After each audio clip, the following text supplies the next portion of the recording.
Tom, bonjour.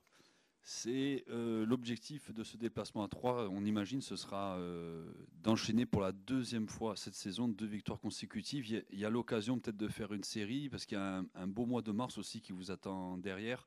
Donc autant bien commencer par ce déplacement du côté de 3. Oui, oui, c'est un match important pour enclencher la série. Ça peut faire 2 victoires de suite. Donc on va là-bas déterminé pour prendre les 3 points et gagner.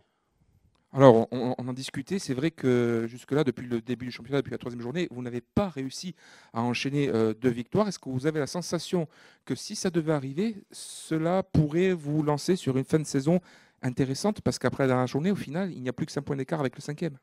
Ouais, ouais, clairement, ça peut enclencher quelque chose. Il reste 10 matchs, c'est le sprint final. Donc si on peut commencer par gagner dès vendredi et enclencher une belle série de victoires, ça peut donner une fin de saison très très belle.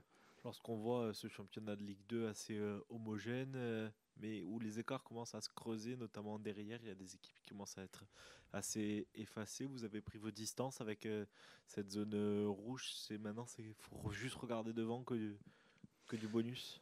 Oui, oui, là on regarde devant, on cherche la cinquième place, si possible à la fin de la saison. Donc pourquoi pas jouer les barrages. Donc là on regarde plus derrière, on regarde devant. Tom, qu'est-ce qu'il y aurait encore à corriger éventuellement dans ce groupe Bastier? Qu'est-ce qui vous manque encore pour être un petit peu plus sûr de vos forces? Il manque pas grand-chose, hein. C'est des micro-détails, c'est des petits détails qui se jouent à rien, qui font changer un match nul en une victoire. C'est des petits détails qu'il faut changer.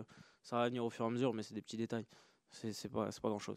Et puis, à titre plus personnel, cette saison, vous avez quand même un peu changé de statut. Vous êtes devenu titulaire sur votre poste. Vous êtes le numéro un désormais.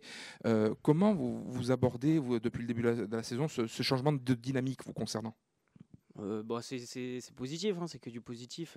Après, numéro un c'est un grand mot. Il y a de la concurrence avec Florian Bodert, c'est une bonne concurrence. Donc, non, c'est que du positif là-dessus. Justement, cette concurrence, elle est à tous les postes sur la défense. Il y a une densité incroyable dans cette équipe. Comment vous le gérez au quotidien, à l'entraînement et puis sur les matchs tous ensemble? Ouais, ouais, il y a une très grosse concurrence en défense, que ce soit dans l'axe ou sur les côtés. Bah, de toute façon, ça se voit. Je crois qu'on est la deuxième meilleure défense. Donc, c'est pas pour rien qu'on a des très bons joueurs à ces postes.